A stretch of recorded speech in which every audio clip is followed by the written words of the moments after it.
Oh, okay. This is the one that I think exhausts me the most mentally. Training cannot fix a lack of documentation in your organization.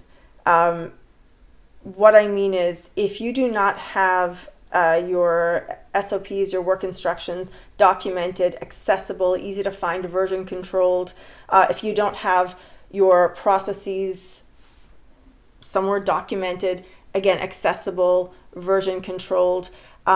If you have documentation but nobody can find it, if you have it but it's siloed, all of those kinds of things, yeah, there's going to be a lack of information, absolutely, and it's very, very easy to go to your training team and say, or hiring an instructional design agency to come in and create something for you.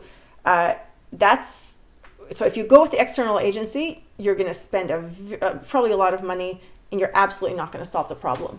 Nobody, in the heat of the moment when they need to understand something, is going to go onto your learning management system and go through an e-learning.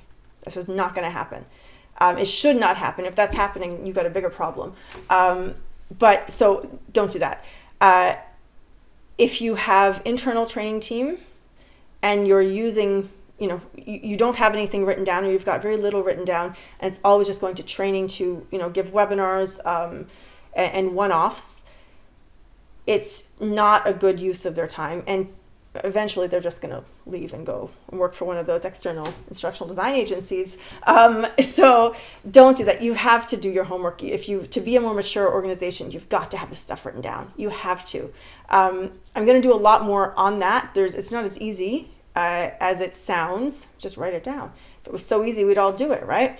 But it's solving a lack of documentation with training is killing a flea with a sledgehammer, and definitely not the way you should be going about it.